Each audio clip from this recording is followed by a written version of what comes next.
Ridge here, coming in from the United States. This is going to be a really good episode. We're going to talk about life extension, longevity, living a happy, healthy, long life. And so we're going to find out more about that in a few seconds. But first, we have to thank our sponsors. We got to say thank you to Thrivous. Thrivous Geoprotectors Nootropics. Thanks for sponsoring this episode. You know the deal. $5 all the way up to $160. The more you share this link around and say thanks Thrivous, the more free Thrivous you're going to get. Also, I want to thank I Am Transhuman, David Kelly, for sponsoring this episode. Lots of great posts all the time on that page. You can go out and check that campaign out. Thank you, David Kelly. All right, Bobby, how are you? How you been? Good to see you, sir. Hey, man. What up? Hopefully nobody walks through. I'm in the community area of my office, so because I don't have my personal office set up completely, but it shouldn't be a problem. I could always just mute myself. Sure. Hopefully you're conforming to the social distancing requirements in this age of COVID-19, which hopefully trying as much as possible. Because it's not too difficult for me because I obsess over research, and so I'm always indoors, anyways. So it's no big deal. Yeah, I saw a funny meme. A funny meme my friend sent me, and it's essentially this guy who looks like a stoner, and it's like he was getting a handshake from the government for staying home, and he's like looking all surprised, and I thought that meme was classic because it's kind of like me as well, getting a handshake for staying at home. When I didn't really do anything, I just did what I normally do. So yeah, the memes have been next level lately, but once martial law kicks in, and if it does, and the deaths start to get sort of unprecedented, the memes will stop. Once it really kicks in, the trauma really starts to take hold. It's unfortunate, but the United States Transhumanist Party wouldn't have allowed it to get to this point where we're stressing over ICU beds. And also the lack of preventative policy in America is a very big disappointment. We shouldn't get to this point where you have to choose who lives and who dies. We want everyone to live on and on and on. You just had Gennady Stolarov and Ben Zion on, right? Absolutely, sir. Yes, sir. Yeah, everyone should definitely check that out. Man, the Transhumanist Party definitely wouldn't have let this happen. It was a really simple fix, honestly. You just quarantine early. Which we had plenty of time. We knew about this. China tried to keep this quiet for as long as possible, but we knew about this, months ago, right? And we actually knew about it in 2015. I'm pretty sure. I haven't looked into it too thoroughly, but there was a paper published in Nature in 2015, and they said this coronavirus in China has the potential to become pandemic. That was in the freaking the title, dude. And so I think they asked for funding in 2016 or something. Definitely don't quote me. Make sure you guys look all that up because I didn't look into it too much. I've been super focused on my company. But 2015 paper in Nature, and then 2016 I'm pretty sure they looked for funding, and I think Trump didn't give it to them. And I'm sure that was around the time he got rid of the pandemic team he had at the White House. Yeah, maybe. I'm not entirely sure on that. I know there are a lot of different opinions going around at the moment because there's a lot of political attacks as well. People are making up fake news and stuff. So it's you gotta be careful. China's trying to say the U.S. I don't know. But I don't know. Before we get into a whole Corona conversation, man, that thing's so addicting to talk about. It's too much. It's too much. Let's talk about you. Just to remind the audience who you are, who is Bobby Ridge, and then we'll get into longevity, and we're going to get into life extension supplements and a bit about your company and your research. Yeah, man. So my name is Bobby Ridge, and I have a bachelor's in biomedical science from Sac State, and I was going to start my master's soon, but they didn't accept me, so that's too bad. So I'll have to do my master's somewhere else, even though I gave the best purpose, the statement of purpose. But my research experience isn't very high because for different reasons, and so I wish I would have been in a laboratory more often when I was in college, but I didn't, and so that's too bad. I kind of focused on being in hospitals more versus a lab because I wanted to become a neurologist, And but then this research was too great, right? Like life extension research is just way too incredible, and so I had to become a researcher. Well, now that I don't have the experience, it's difficult becoming a researcher. So, but I'm still glad I made the turn, because I realized that something that went over everyone's head is they were missing out on honestly like trillions of dollars. Life extension right now, like with the current state of research that we have right now, you can make trillions of dollars really easily too. It's actually not too difficult.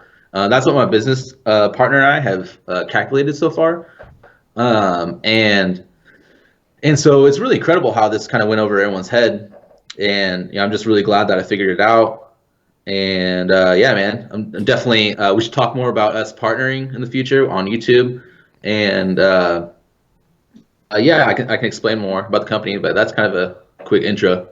Yeah, cool. So how do you arrive at this, market cap of trillions of dollars in disruptive technologies in life extension? How do you guys how do you calculate that? How is that something you can calculate? What formula do you use? What metrics? Yeah. What goes into that?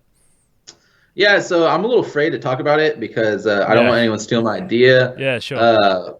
And because there's a few people out there that could steal the idea pretty quickly, but at the same time, like there's so much room to move that it's like, okay, like, if I lose out on a few $1 trillion, like who cares? Like, and all I really need is 100 billion. Once I get $100 billion, obviously I want more, but it's like, I don't, what I told you, I don't want to, randomly commit suicide by shooting myself in the head 7 times, because I have too much money. That would be a shame. And so, So what is prime for disruption? What generic areas of life are prime for disruption? Yeah, 1 second. Let me plug my laptop in. Sure.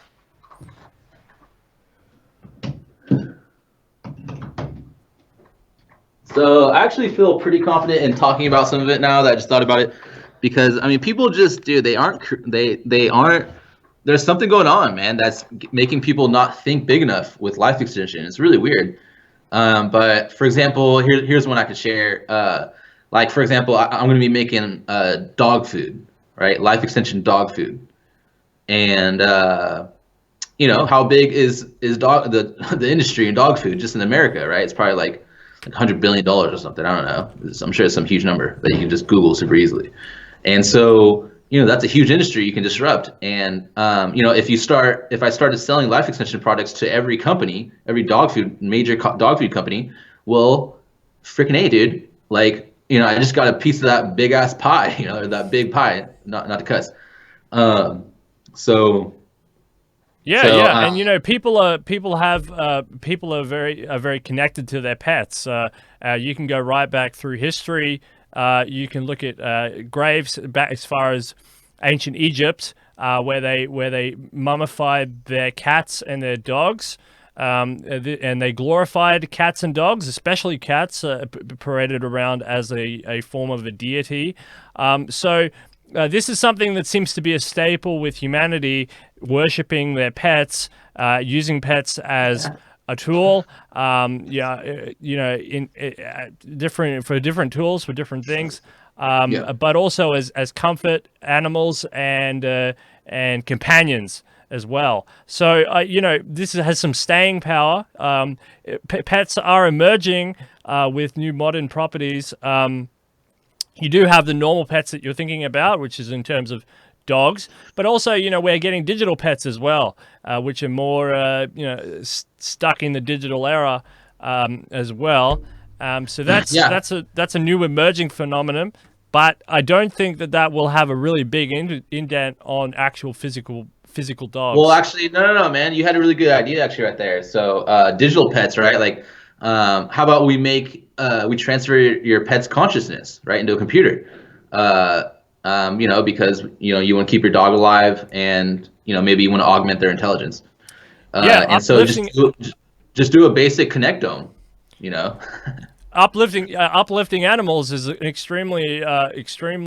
It's a little bit of a far concept, but yeah, it's something within reach. It's something that we want to Yeah. reach, and it's something Yeah, that I definitely. transhumanists. Yeah, I think we may discover that it's morally superior to increase, especially vertebrates, intelligence to human level and farther. Of course, we would want to have this highly controlled because we don't want a Rick and Morty sort of dogs taking over the world, which is actually really easy to do, right? If you gave dogs an IQ of like 400 or 500, okay, like we'd have no chance. They would wipe us out. Um, because the IQ difference between like a monkey and a human, for example, is what? Like let's say it's like let's say monkeys have like like a 60 IQ or something, right? A 60 is probably a good number, and average is 100 in humans. So we dominate monkeys, right? Like I'm sure you've heard this argument 100 times. We dominate monkeys super easily. Like we don't have to try. Like if you had to go kill a monkey right now, you'd be able to kill it 100 times out of 10, out of 100 times out of 100, whatever. Because what are you gonna do? Just go to the store and buy a gun, and just shoot it from a distance. You don't have to go up to it. You don't have to. You're not gonna do a fist fight. Why would you do that? And so the dog, if you gave a dog, 500 IQ, where it's like the difference of a monkey to a human, now you got a dog to a human, you got a dog to a human, then they're gonna wipe us out pretty much overnight. So that's something you got to be really careful of. And what's dangerous about that, though, that people don't really mention is, one of the main ways to get to reach humans in a human trial is through animals. And connectomes are being used on animals right now. I think the last time I heard of an impressive one was I think even mice recently, but nematodes, for example, they've mapped out every neuron in a nematode, and then they connected it to a robot, right? And so this nematode's like consciousness was like in the robot, and so whatever the nematode did, like now the robot's doing, and so that was pretty cool. And soon we're gonna have humans, but in between that we're gonna have mice and dogs being worked on and monkeys. And so if somebody does augment their intelligence, because they want to test it on a monkey, it's like, dude, you gotta be freaking careful with that. Yeah. Something else that happened at the sort of it's rapidly advancing since the dawn of this century is genomics, the genome, the decrease in the price.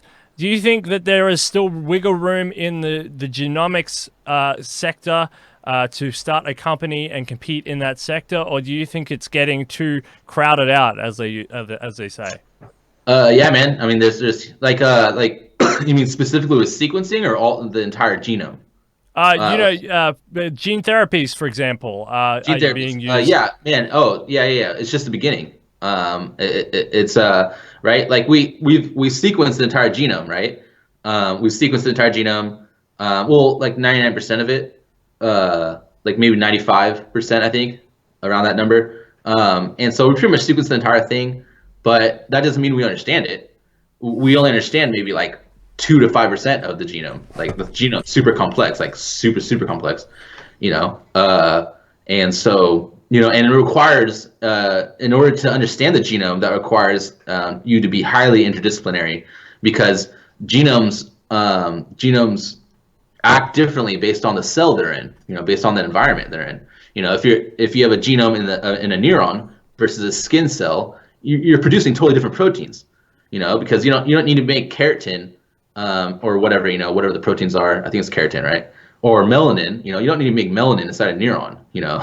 So the genomes are totally different, and so that's really beautiful. And the genomes change over time. Like it's super complex, and so there's huge markets, and the markets are opening, right? Like FDA commissioner, I think I told you last time when I came on, an FDA commissioner recently said that they predict, based on the current pipeline, they predict there's going to be 10 to 20 cell and gene therapies FDA approved every year, starting in the year 2025, which is really beautiful.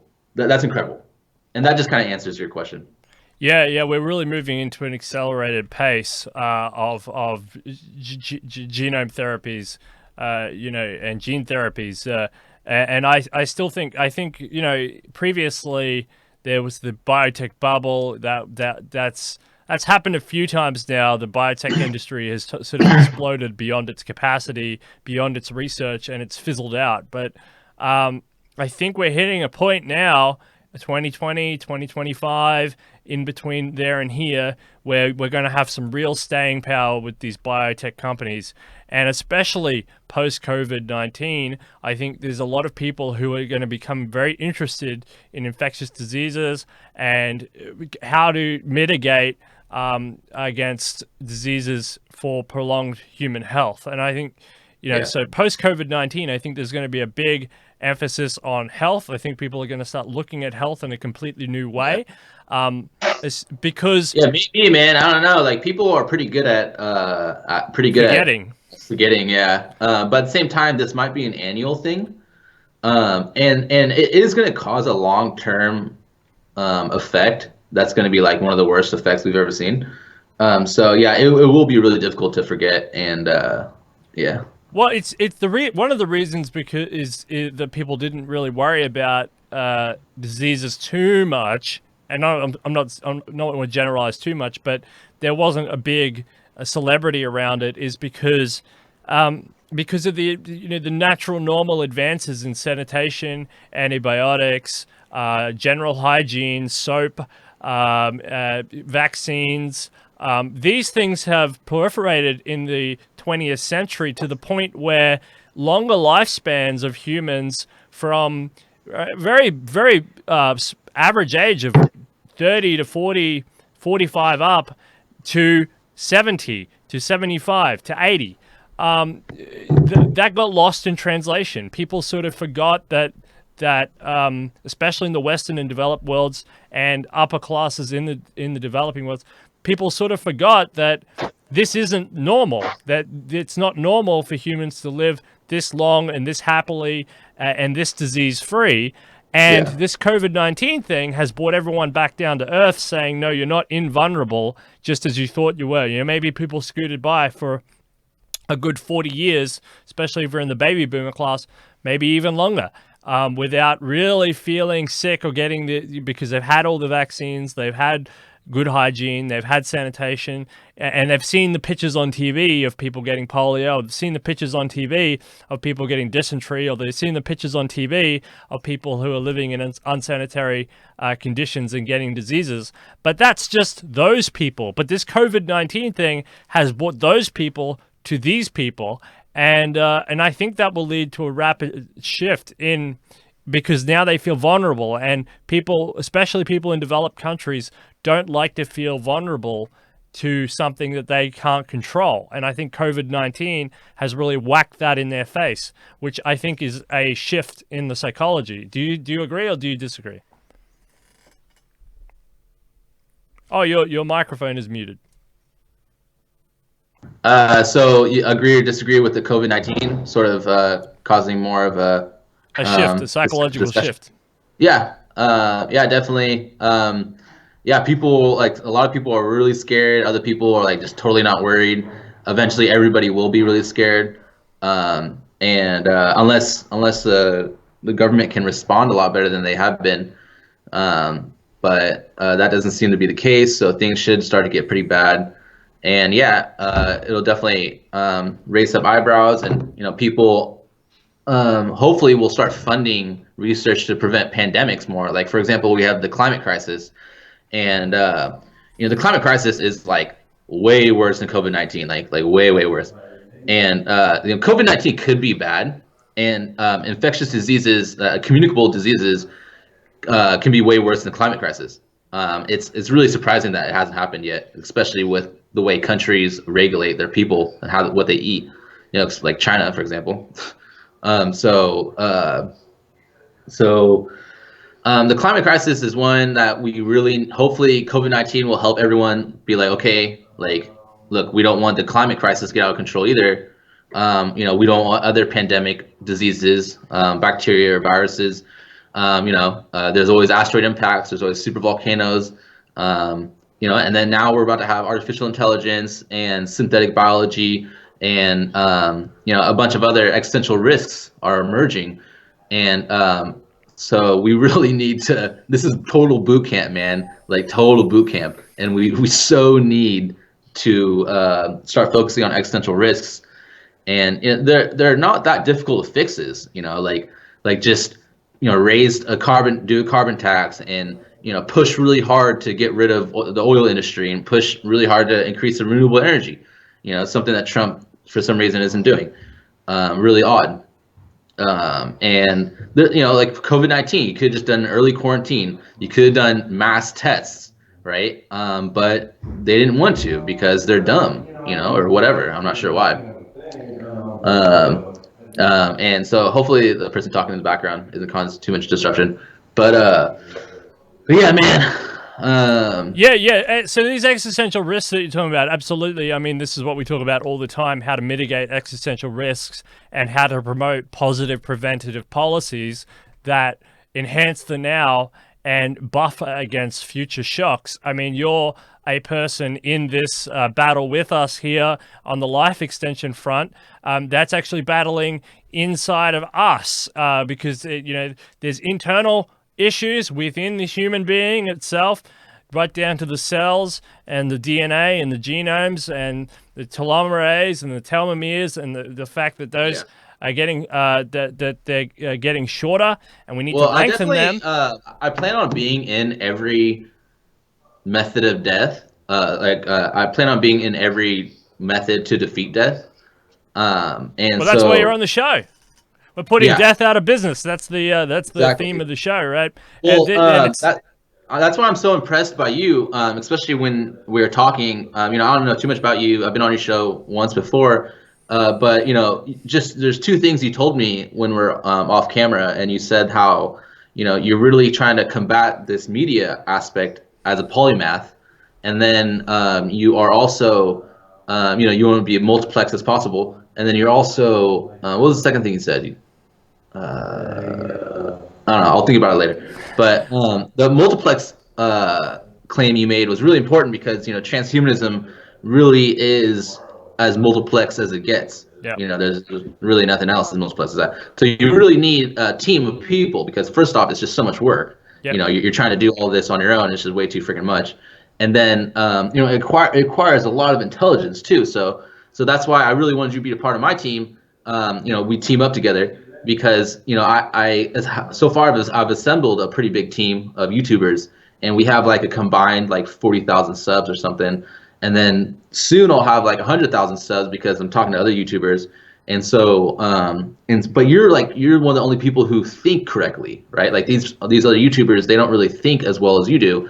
And so, even though your sub count isn't really high right now, really the mindset is what's really important right now because the other things are pretty easy to get. You could buy a YouTube channel right now for 50,000 subs for like $400, or whatever, on different websites. So really, you really need the correct people to initiate this. But eventually, we're trying to reach everyone, right? We're trying to turn everyone into life extensionists. So we do also need to think like, okay, how do we help others think like us? So that's exactly right. And if people if they want to engage with the death aspect and they think that death is fun, I mean, obviously they're not here on this channel, but eventually they get worn out. Those people get expended, they get worn out, and they get frightened because they don't really think it through.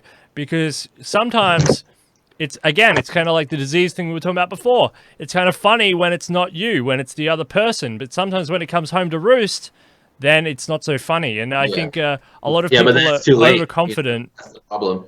Then it's too late, Yeah. Once the person gets the cancer or whatever, and we're a highly reactive society. Yes. We react to things. We wait until Corona is in the States, and then okay, let's start doing something about it. It's like, oh wait, but it's moving a little too fast for us. And let's wait until I get cancer, until I'm stage 3 or stage 4, and then I'll go to the doctor. It's like, what are you talking about? You're insane. Okay, you need to be preventative, right? And I think most people think preventative is just like exercising and stuff and like eating a little bit better, but preventative is everything. Okay, preventative, like get your genome sequenced, get your snaptome and you get your microbiome sequenced, and have doctors really look through it, and get biomarkers tested. For example, at life-excel.com. Get your biomarkers up too. Yeah. Get as many biomarkers tested as possible because because doctors, we're all walking around right now with like cancers and stuff, right? Like nobody really knows how healthy you are. Like you and I look healthy, but for all we know, we have some tumor growing that's about to get out of control. Okay, and that's why Human Longevity Incorporation, founded by Craig Venter and others, that's why they are they have something so good, because that's what they're doing. They're testing biomarkers. They're getting everyone's genome sequenced. They're doing really advanced scans, and to see like how healthy is a healthy person really. Okay, and so that's why they only accept healthy people. Because I'm sure the regulations are lower, but the idea is beautiful, because if you're testing healthy people and you're finding tumors in people and you're saving their lives, that's incredibly important, right? For so many obvious reasons. So let's not wait until your heart stops beating to go to the hospital. Okay, that sounds insane, dude. Okay, go sign up to Chronics, get your biomarkers tested. Insurance covers a lot of it. Okay, listen to people like us, like Detonation and I, so that we can share this information with you and actually defeat your death. Yeah, yeah, and we're not really quite sure. I mean, even people with religious fervor, what happens after you die? Atheists don't really know. Religious people assume, but then there's a ton of different types of religious people who are all assuming different things, and they hate the other type of, or they may not hate, depending on the religion, but a lot of them hate the other type of religious person who thinks something else might happen. So the big thing is probably a big question mark when you really come down to it. What actually does happen to you? And it's probably some sort of evisceration of consciousness. If it's not, well, then it's something definitely crazy weird. So, yeah. if you to like life, respond to those people real quick, before I forget, to like religious people and people who would rather embrace death versus using science to defeat death and live thousands of years. My answer to them is, I mean, I have a bunch of responses, but one of my main responses is, just wait like 1,000 years.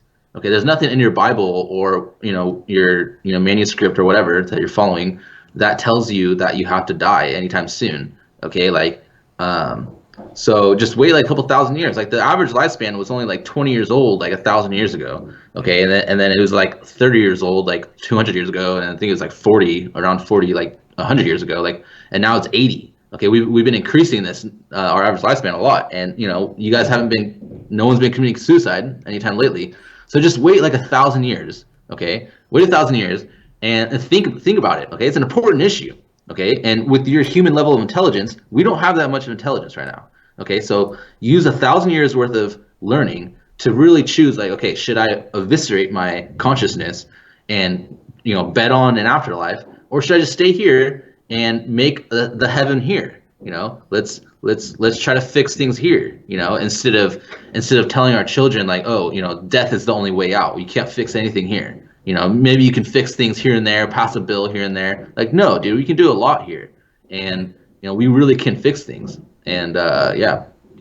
Yeah, I totally agree. The human spirit is actually is quite phenomenal, and we can do so many beautiful things. And this is I think this gets lost, in history with the wars and all that. But it's because the reason a lot of people are fighting is because they're fighting for a better existence, because they're fighting to improve their own lives. And I think with the new technologies, the new tools, and the space exploration that's coming, etc.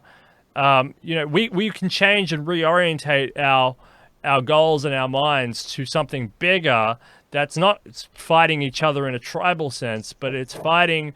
And I don't want to say fighting Mother Nature, but in a way challenging Mother Nature to go further and beyond ourselves.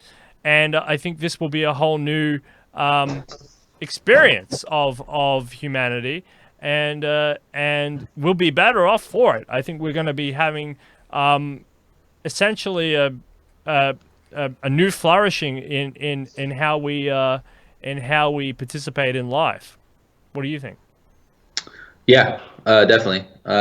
Just a good person to contact or to read about, to learn from is Ray Kurzweil, Peter Diamandis, Martine Rothblatt.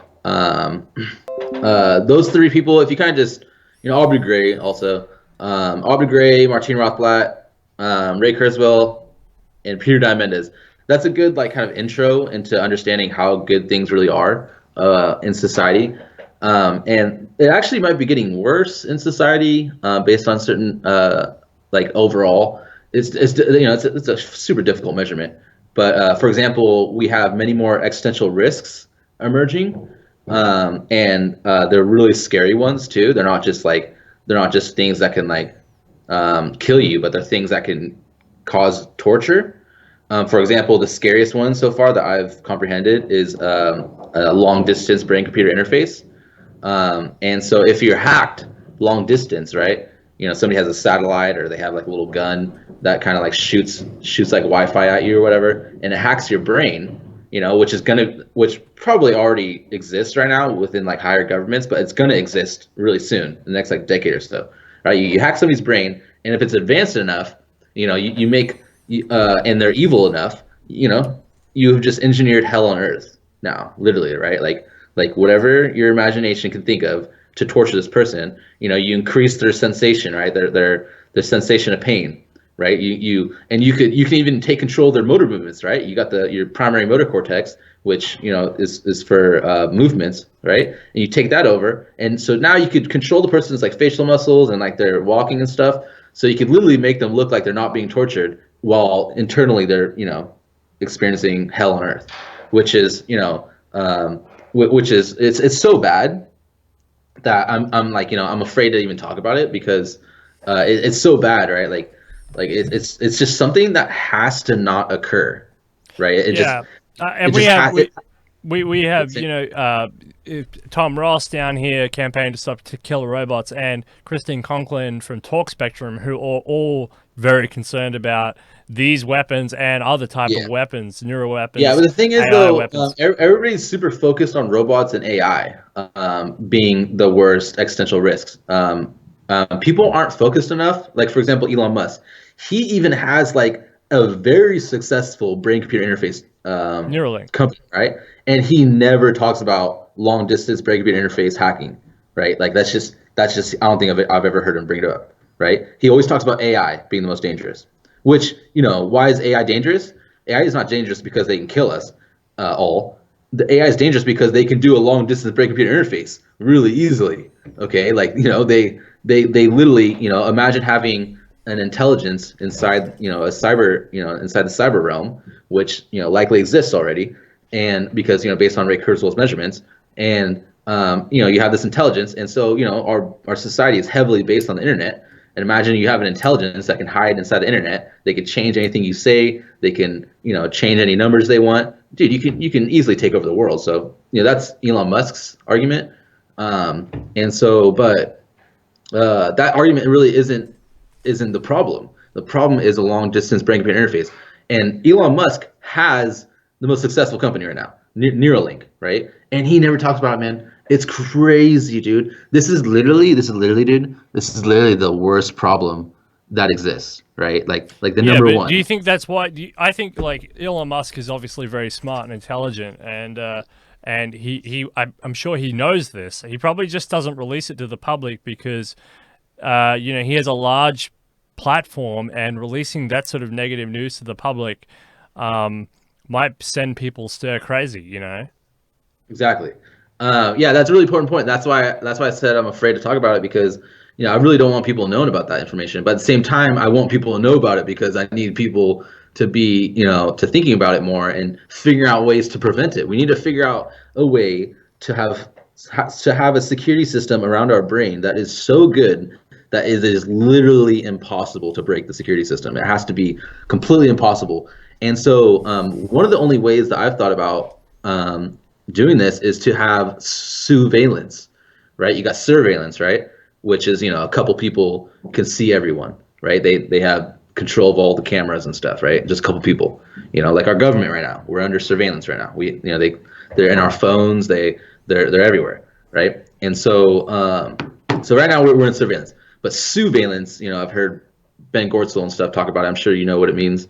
It's where we all survey each other. It's it's instead of an oligarchy or whatever, it's a democracy, And so we're surveillance on a level to where we literally hack every person's brain. And man, we're probably gonna have to hack people's brains, like whether you want it or not. Like like you're probably gonna have to like I know this might sound kind of like absurd, but just hear me out. And we can move on like whenever you want. But dude, it's super important. So we might actually have to hack people's brains, because we can't allow anybody evil to do the hacking, and we can't allow anyone to be hacked, because it's just too evil. It's just way too evil, right? Like we cannot allow that to happen. And so even if somebody is like, okay, I don't want you to hack my brain, I don't want you to have the surveillance system, it's like, okay, look, we can't allow you to be in that level of pain. Okay, it's just too much. It's too unethical to allow any human to be in that level of pain. And so yeah. So basically, this is a really important topic, and it's talking about neuro rights, neuroethical rights for your brain. You want cognitive liberty, right? So this notion of cognitive liberty, where like you can't get drone striked for visiting a coffee shop, like Rand Paul said in the Senate or whatever. You can't get your brain hacked for going to the coffee shop. So cognitive liberty. Absolutely, dude, neuroethics. That metaphor was so gnarly, dude. That is such a gnarly metaphor, man. Like Jesus. Well, it's true, right? Because this could happen. That's why it's gnarly. And the way that the Central Intelligence Agency or a DARPA or the Defense Department would try and frame this in the way they try and leverage out a bill of neuro rights and neuroethics. If, say, the United Nations Universal Declaration of Human Rights needs to be upgraded to something that we're talking about here, it needs an upgrade. It needs an upgrade for the 21st century. But something that they would try and do would be, again, Afghan war is winding down, but if they could hack someone like the old-fashioned Osama bin Laden or al-Baghdadi, or somebody like that, and they say, oh, you see, we did it to these people. Yeah. If people say yes and they accept that, that's where you end up with the cascading effect. And so what you said before about not allowing anybody ever to have it, no Abu Ghraibs, no offshore detention centers, no experiments. Well, no. I was saying we would have to hack everyone. Yeah. That's surveillance, but on the surveillance, on this torture side, you can't allow it at all, because as soon as you do, you create the domino effect where people will start to accept it. Because if you can use it, if a government can get away with it, and they say, oh, we used it in the national defense, for national defense,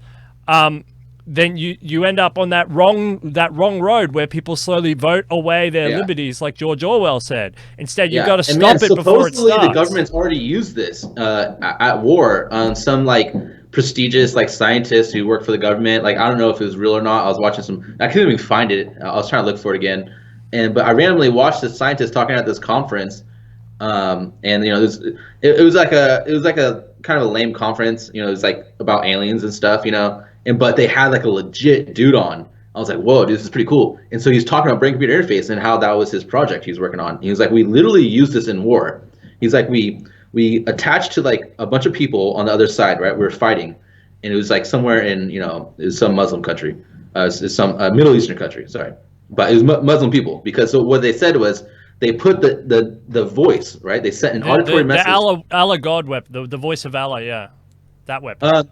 You heard that? Yeah. So we've had Dr. Duncan come on before and explain all these neuro weapons to us, and how DARPA does it and how CIA does. I've heard all these before, but some of these projects are also propaganda, because they want to make it seem like that they have no morals and no ethics, and that they have more advanced weapons than they actually do. They have many. So you've got to take all of these with a grain of salt, because if they actually did do this and then they bragged about it openly, then how come they're not at the ICC right now, and how come they're not being hung up for war crimes? And maybe if these are true, let's say this legit guy you're talking about at this conference, or Dr. Duncan, or these other people who are talking about these. If this is actually correct, then how come the leaders, the people who signed off at this at the Department of Defense or at DARPA or wherever, or the Chinese, how come they're not on a war crime tribunal at The Hague if it was so legit? Well, Then, man, I mean, why isn't how many war crimes? Like, what did Noam Chomsky say? Right? He said that if we based politics on the Nuremberg trials, every president after that would have been hung.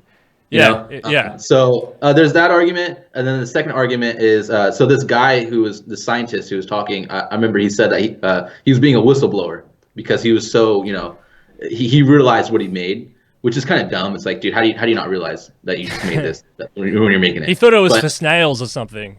Yeah, yeah. It's just gonna. Yeah, they're not gonna use it for evil. The United States has never done anything wrong, and so yeah, he was being a whistleblower, which is some scary shit. Yeah, and I mean, if the guy is still alive, I mean, invite him on the show. I mean, I'm gonna have him on. Yeah, I gotta find him. I'm glad you remembered. I'm gonna write that down. It's a voice of God or something like that. The voice of Allah weapon, but you can change it to any voice you want. Really, it's great. It's great for schizophrenics because you could just insert any random amount of voices. It's if you wanted to commit mass murder.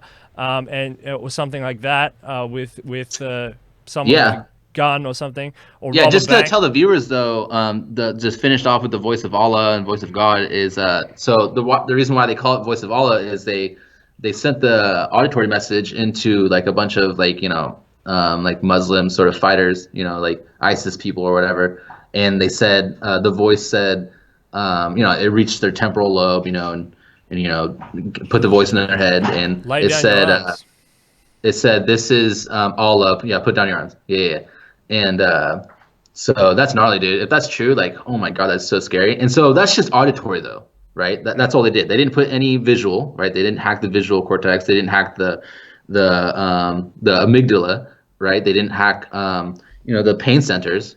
They didn't hack motor function. They only hacked auditory. So who knows what else they can do now? And that was like a couple of years ago that I watched that. It was like 2 years ago. And DARPA doesn't mess around, and I'm sure they ain't messing around when it comes to brain-computer interface.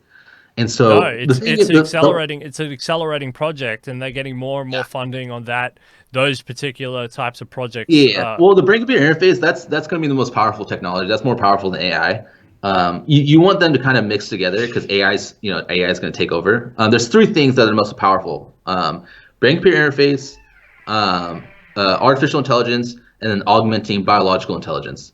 Those three things, I find those to be the most powerful kind of, that's how you take over the world kind of technologies.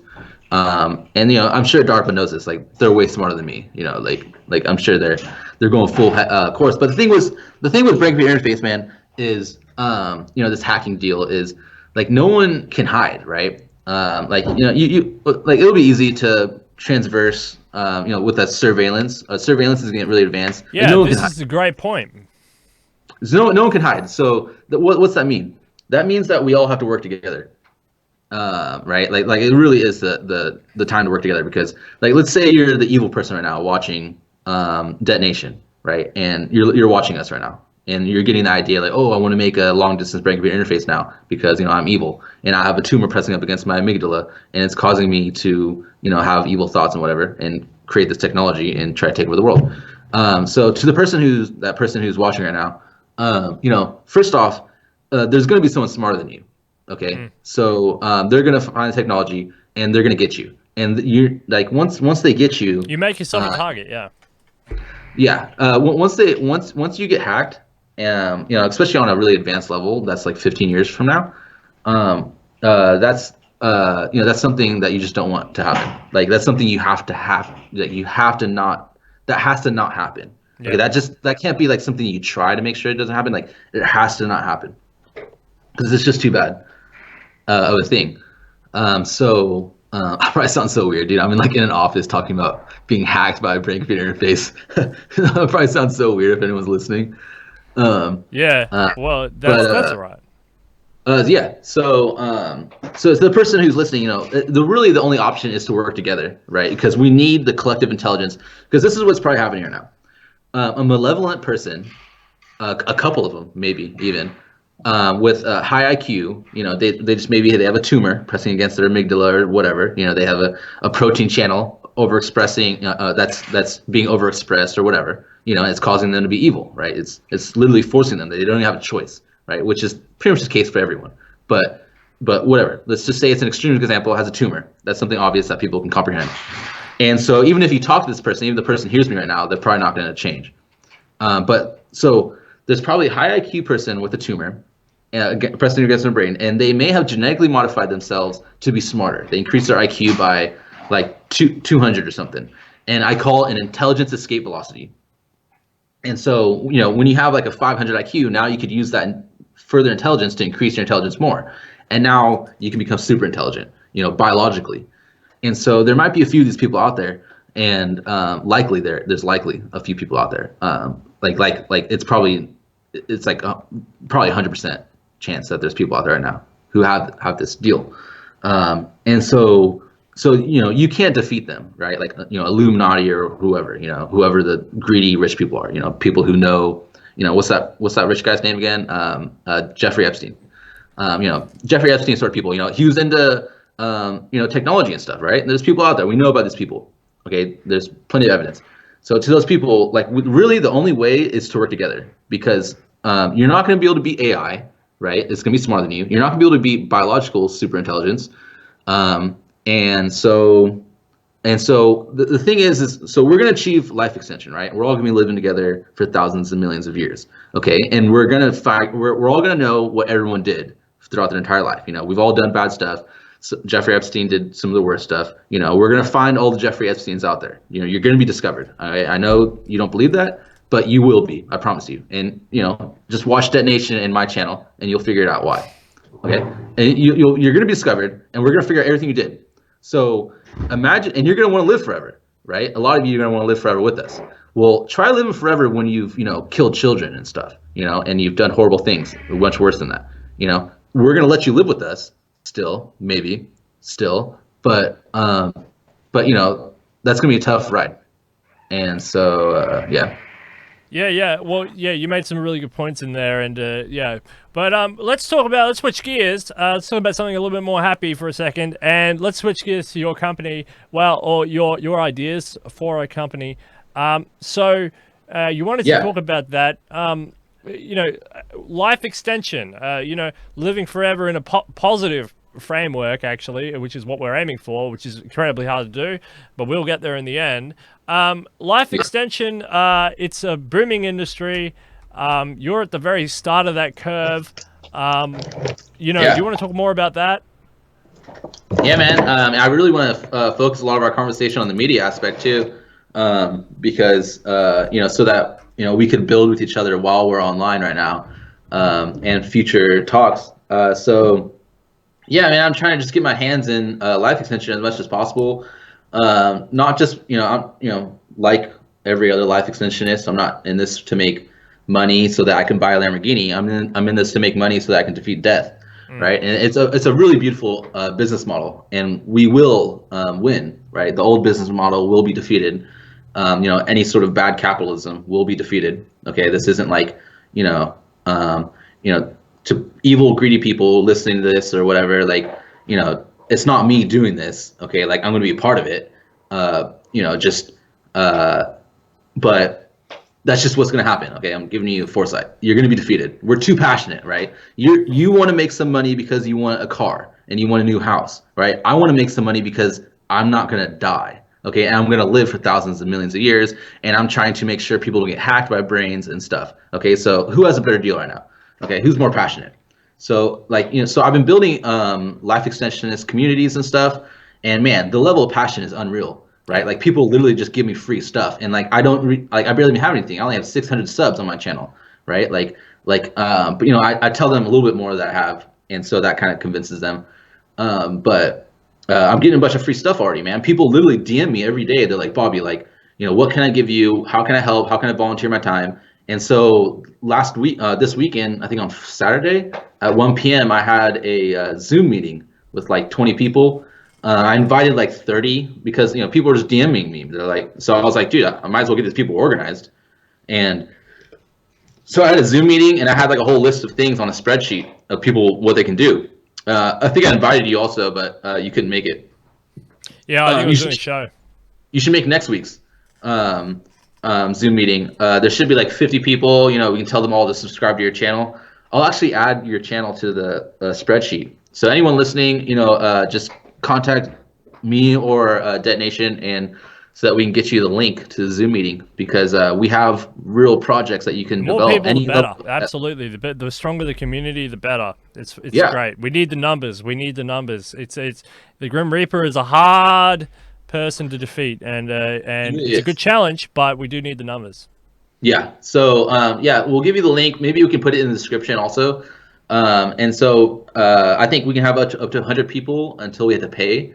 But Zoom has been really cool, and they've been giving it to me for free. So hopefully we can get that for free. But whatever, it's not going to cost that much to go over 100.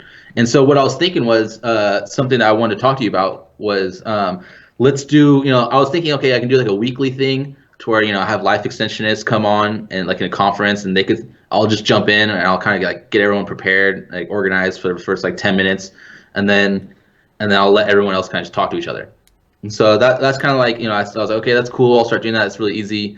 It doesn't require very much work. I can probably assemble a team of people on the Zoom meeting who would actually take over that project for me. But then I was like, okay, how else can I innovate? You always want to think, how can you innovate something? How can you make something better? You know, with whatever really, but especially with life extension. If you're a life extensionist, like when you think like, oh, life extension supplements, like, oh, cool, like it's not, you know, I can take these supplements. Okay, what else can you do? Well, you could freaking make a combination and sell them as dog food and make billions of dollars. So you always want to kind of think like, you know, how can I innovate this? And so I was like, okay, Zoom meeting, what can I do? And I was like, okay, dude, what if I buy one of these YouTube channels? You know how you can buy YouTube channels. You know, I'll buy just like 1,000 sub, and I'll live stream. I'm not sure if you can live stream 24/7 on YouTube. I got to figure that out. So whatever, you'll live stream somewhere You can. 24/7. The Zoom meetings, dude. So you're having a Zoom meeting live stream 24/7 with life extensionists, and like, you know, like 5 to 20 can jump on at any time, because you know, me or you would be the person who are at the call, and you can do multiple of these also. But so you have a live stream going, and you know, a random 5 to 20 people can jump on at any time. You know, maybe there's a waiting list, right? And then they could they could talk to the world and to each other about what project to work on.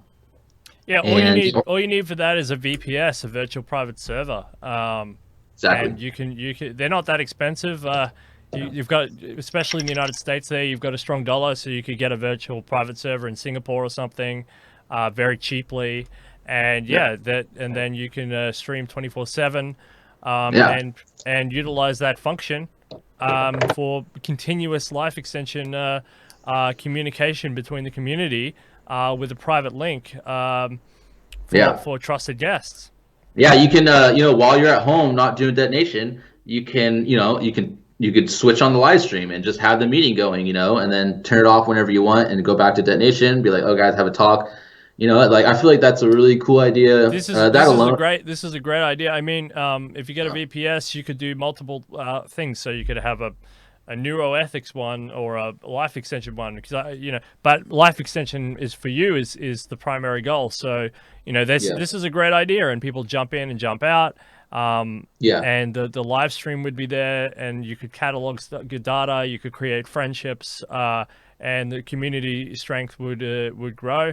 As long as people utilized it, and that would be sometimes it's okay in theory, sometimes people don't utilize things when it's sitting in front of them. But the thing about the life extension community is, you're right, they're very, very enthusiastic, and they're always looking for virtual connections, so I'm sure that they would utilize something like that. The other thing you could look at would be a Discord server, something along those lines, where you wouldn't have to stream to YouTube continuously. It would be something along the lines of a Discord server, like the United States Transhumanist Party has now. Would you be interested in helping me out with the Zoom meeting? Sure, no problem. Because it's super easy, man. I mean, like, we literally just invite people, you know, just kind of make something like self-sustaining, like a weekly sort of self-sustaining thing, and then just kind of set up the 24/7 live stream, and you know, and see where that goes. You know, we have a pretty big base of people. Like, you know, I have a pretty big YouTube channel now. We're about to launch like in a week or two from now, and we'll have like a combined maybe like 100,000 subs, anywhere between like 100 and 200,000 subs, just from a launching pad. And we've already interviewed like 15 esoteric like scientists and philosophers who are trying to defeat death. Like Peter Voss and Dr. Jose Cordero, and no, Jose Cordero, not Doctor. I'm pretty sure he just has a master's. I don't know. And he told me to call him Jose, so who cares? And so He's got a lot of titles. He's got a lot. He's got a long list of things. Yeah, and so He might be a doctor. I don't know.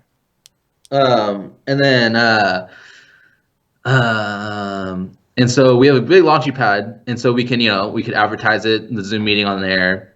And how many people do you really need to make something pretty self-sustaining? Like maybe like 1,000 people. Like that shouldn't be too hard. And like everybody kind of, everybody who watches YouTube, they always like kind of wish they could be like on the video. So imagine if you had something, a live stream that was successful, that always had like couple thousand people watching at one point in time, and then you could literally share with the world. Like anyone can jump on. I endorse. I strongly endorse it. And people. Even when they were on. I mean, the one thing you do have to beware of with this sort of stuff, and especially streaming to YouTube, is trolls.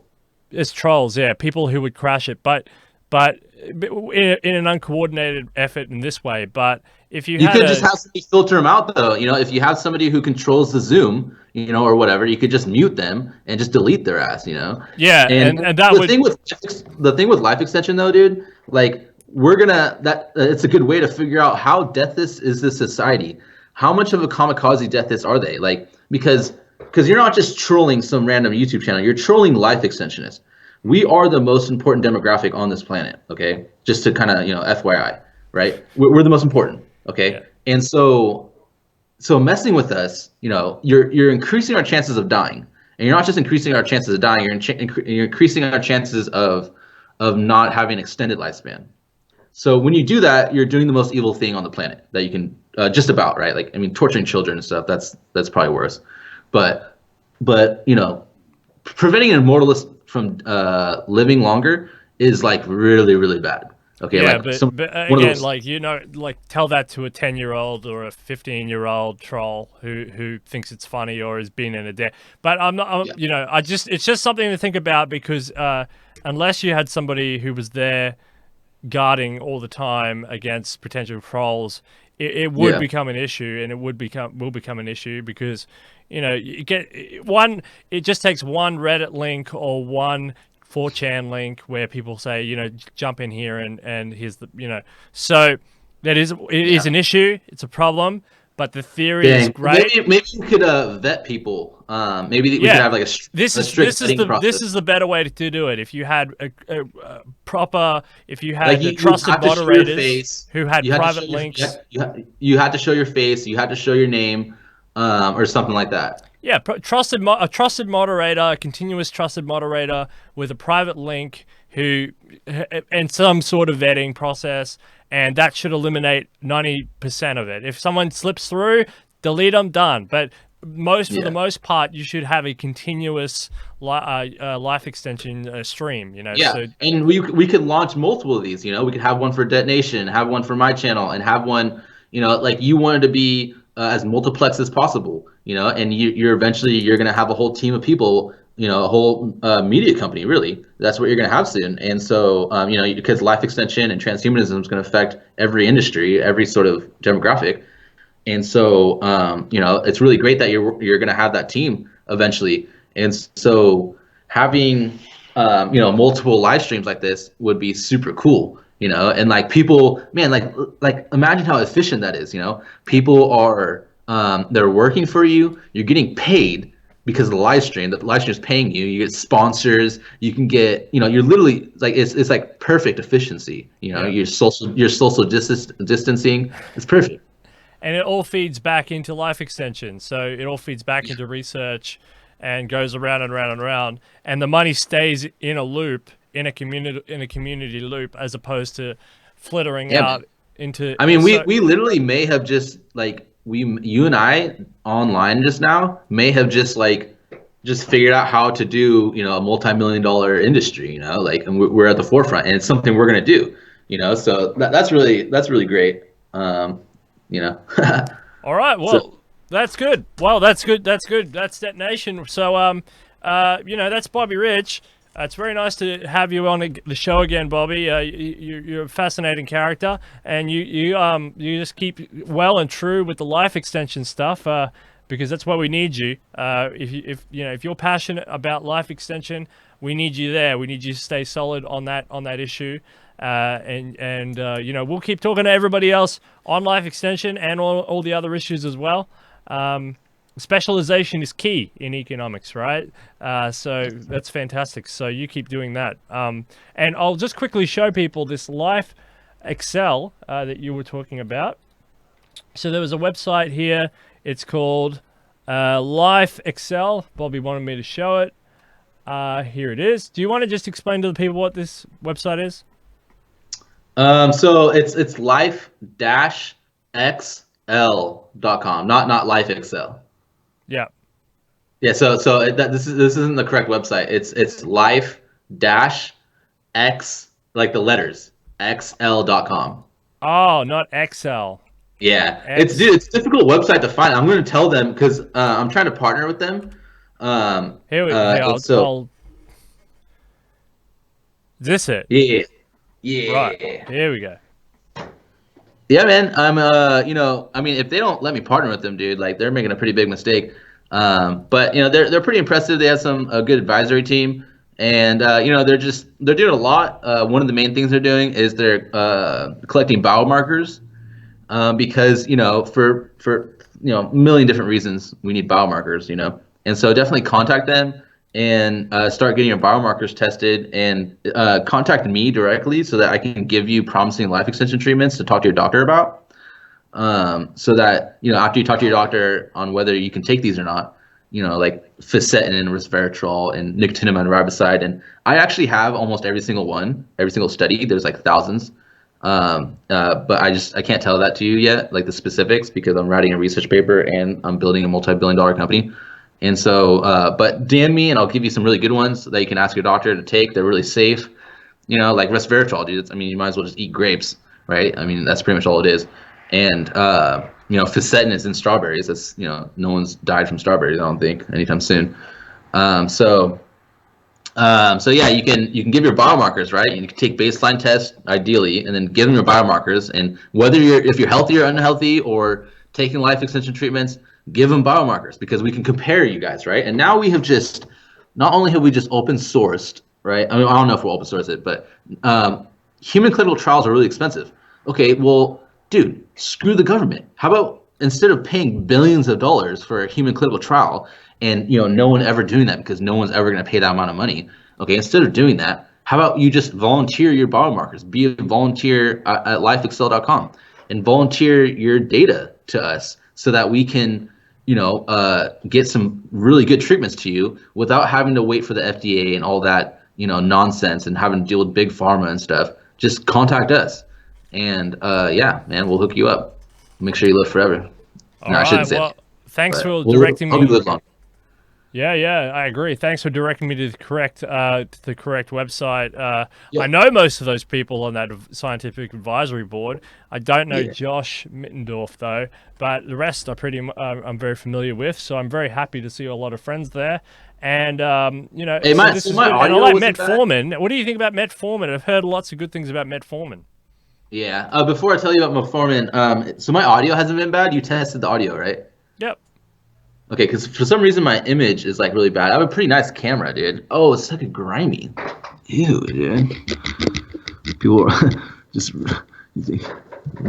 like a mother rubbing you guys with my saliva. I hate that, dude. So glad there's social distancing here. Yeah.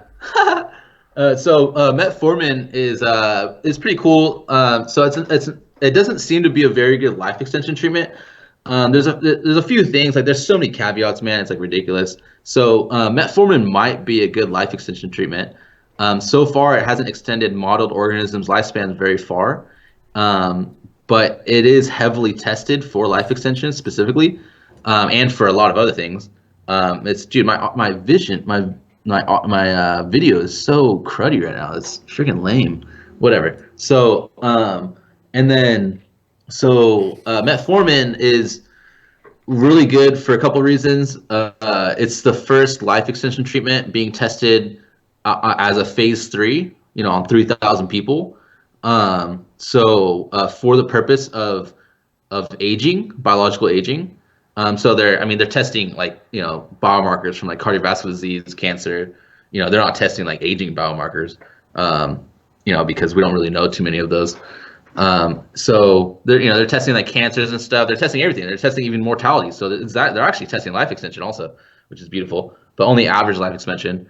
And so they're going to test it on like 3,000 people over the age of 65. I think between the age of 65 and 75 or something. And so they're going to give them metformin every day, and it's going to be double blind, placebo controlled, blah blah.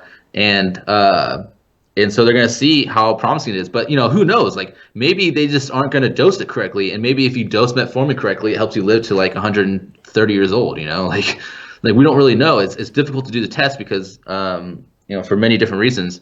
Money and time and stuff. But there's way better ones, and there's ones that are safer. Metformin is pretty safe, and a lot of people will get it prescribed by doctors. Even if they're healthy, they'll go talk to a doctor. Like Bill Andrews, for example, he talked to his doctor. Bill Andrews is super healthy. Dr. Bill Andrews from Sierra Sciences, and he's getting he's getting metformin prescribed to him, right, off label from a doctor. It's because it has beneficial health effects. It can reduce your incidence of cancer and cardiovascular disease and really aging. But who knows? If you dose it correctly, maybe it'll help you live longer. So I know stuff.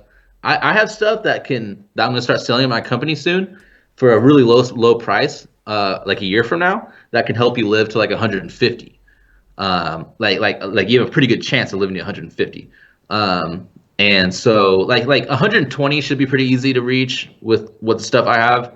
And then 150 should be should be something that I should feel pretty confident about, relatively confident. I would have to explain details and stuff. Most scientists would get really angry at me for saying that, but it's because they aren't as smart as me. No, I'm just kidding.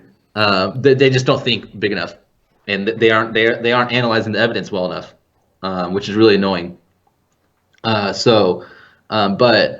who knows, dude? This combination may help people live to like 200. Like that should not be ruled out at all. Okay, if you're at all a scientist and you're ruling that out, which a lot of you are, you should not be doing that. And I'll just show you. So whatever, keep underestimating. Well, I'm going to wait with bated breath to see what their product is, and so. Yeah.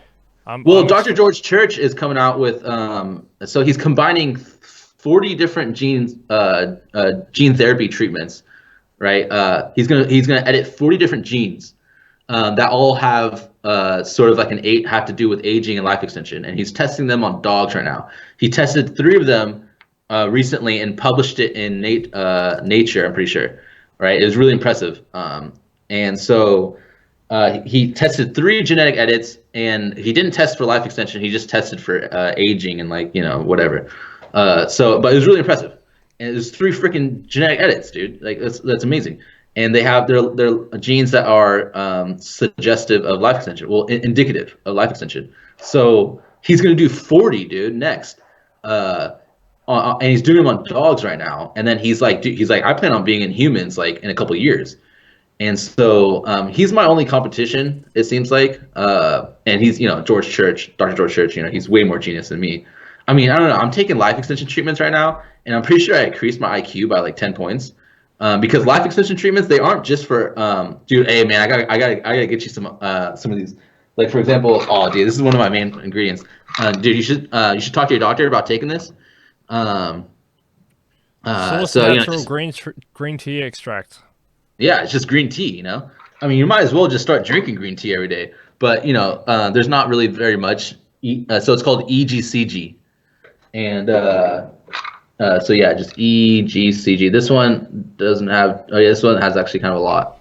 I mean, it's not like a lot, but people they'll take too much of this and it makes their liver like fail. ECGC, right? Yeah, EGCG, right. epigallocatechin or something like that. And so, dude, I mean, I'm pretty sure it increased my IQ by like 5 or 10 points because my like first off, like man, like every metric I can think of without doing a test, every metric I can think of, I have increased. I've benefited. My memory is like unreal now. I don't burn out anymore. I haven't experienced burnout in so long. Like I used to burn out a lot because I go like all day, and so just doing research and stuff. And I never feel burnout anymore. And I can get like 6 hours of sleep, like 6 to 7 hours of sleep a night, and I will not experience being tired. It's when I get down to like 5 hours a night and 4 hours a night is when I start to feel tired, a little bit. But even then, like I barely feel tired. And so, but I'm not like wired. I'm not like it's not like caffeine. Like I just don't feel tired. Like I don't feel energy. I just feel enough energy to where like I don't feel tired. Which like that feeling of tiredness where like you feel tired like through the whole day. It's like kind of like weighing on you. Yeah. Dude, I used to have that every day. It's completely gone. I never feel that feeling anymore. I never feel tired. And so my memory has been really good. My critical thinking and stuff, like every single thing I think of now is totally augmented. It's really amazing, man. Yeah. And so you should totally talk to your doctor about taking it. Off air. Just don't even talk to your doctor. No, I'm just kidding. I mean, it's green tea. Like, what can it do? I mean, maybe if you're taking something, and it has a counteractive effects, you should always talk to a doctor before taking these things. So anyone listening, I'm not a doctor, I'm not a physician, so make sure you get their approval. Go talk to them, get their advice about taking EGCG before you start taking it, and make sure you take your biomarkers at lifeexcel.com. Wow. Yeah. No. Yeah. I would love to get some green tea into me, and some ECGC. Like, Anything that just feels good. imagine like when Thrivous as well. imagine when we're working together, we have our media company, right? And imagine like every person at our media company are taking things that increase your IQ and stuff. Like, dude, like that would be so funny, dude. Like we're all Well, yeah, like, I would always support a positive environment, a positive environment like that to yeah, stimulate the community forward. Definitely, I think that's a good policy. You want smart, happy, healthy people around you, and then that generates more smart, happy, healthy people, who then you can use in the battle against death. We can all push against death exactly. together, and it's not going to take you can't really mobilize a bunch of depressed, unhappy, unhealthy people to that fight. So you need the opposite. You need optimistic, happy, healthy, intelligent people who Yeah, have drive and will and purpose yeah. through And life. for all we know, depression and like anger and like thoughts of violence and stuff, that all might be a pathology, and it might not just be a pathology that we define. It actually might be an actual pathology, like healing might be like biologically, it might be something that would be a drug would be able to heal your thoughts of violence, which most people listening, most people think like, oh, you can't fix people's minds the way they think, which is completely absurd on so Yeah, many it is levels. absurd. And yeah, they've never, I mean, they must be so close-minded, it's unreal. And a lot of people think this way. They think like, oh, once a person's violence, that's just what they chose. Like I chose not to stab that person 100 times, but they chose to do it because they're a bad person. It's like, okay, come on, dude. Like you literally have no understanding of just basic biology. It's embarrassing. And so that's not the case at all. And it might be the case that even healing, having the systemic regeneration will literally make your company or your community less violent, because that might be what health becomes. Like, I don't know. It's just an interesting idea that I've been thinking about. Yeah, no, I totally agree. And health is absolutely becoming a central topic. And this is why earlier in this conversation I asked you about whether this COVID-19 was going to be a dramatic psychological shift because of the vulnerabilities laid in the population and the fact that they actually feel vulnerable to something like an infectious disease now, or a virus.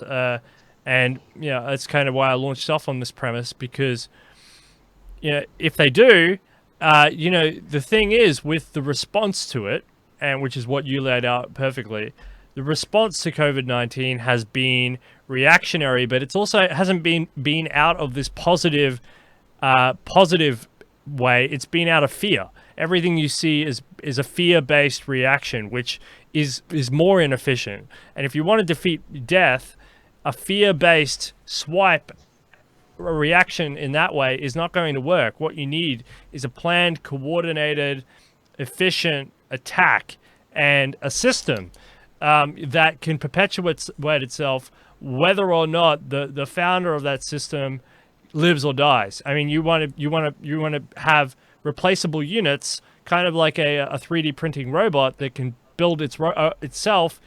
Yeah. In perpetuity. Now, Yeah, does that mean point. you necessarily want those people to not participate in the benefits? No, but it's better to have some form of hope than no form of hope at all. What would you say? Yeah, that's a really good point. What you just said, and I actually wanted to. Yeah. I mean, being organized as much as possible, that's super important, and that's kind of like, that's a big part of our our new media company, right? Having the Zoom talks, the 24/7 live stream Zoom meetings, conferences where people meet and on Zoom, randomly. There's like a, there's like a list that you can get on, and you maybe the list will take like a day. You just prepare for that day, and then and so hopefully people will be on that 24/7, and hopefully we are successful with that. And it doesn't seem like too much work. That's what's really nice about it. Seems like really easy stuff. And I mean, unless you want to do a lot of work, I mean, I'm sure you can turn it into something really beautiful the more work we put into it. But Yeah. I feel like just a basic amount of workload, just kind of like inviting a few people, just doing weekly meetings, telling people like, okay, do this, do this, do this, and working for us pretty much. I feel like that can turn into something really beautiful, and be what you're talking about, because these are really big ideas, and we need everyone, to really be using their brain power to help us out. All right. We need Well, like cool. everyone. Yeah, Yeah, man. I love it. I love it. I love it. I love it. And we need more people like you, and we need more people like Alex from Transhumania making fantastic educational videos as well. Yeah. Really appreciate Alex as well. Yeah, I really wanted to team up with you. So I teamed up with Brent Nally, Alex Kotov, and Rowan Horn, and then and then I'm talking with Dr. Ford Brewer. He seems really interested. He has like 60,000 subs. He's a physician in cardiovascular disease, I think stroke or something. And then I'm talking to a few other different channels, and they're really interested in teaming up because we're like a team of 4 people asking scientists questions, about defeating death and stuff, self-driving cars and whatever. What you're doing, and so, but it's just too big of a workload. So like you were talking about, you're like, dude, this thing's huge, and I want to keep doing it, but the way to do it right is to, have a whole team. And so like, we should definitely team up together and discuss that more. Well, that's a good note to finish the show on. I agree with that totally. Let's talk about that off air. Thank you very much. Thank you very much, Bobby, for coming on, talking life extension with me and a few other different things. But definitely life extension, that's super fun. The axolotl. I like the axolotl, and that's kind of how I feel like I want to go. I want to go the way of the axolotl. If I get my limb cut off, I can grow it back and keep going. That would be great. Yeah, that's a good name to give that philosophy. The jellyfish, the immortal jellyfish. It's another one.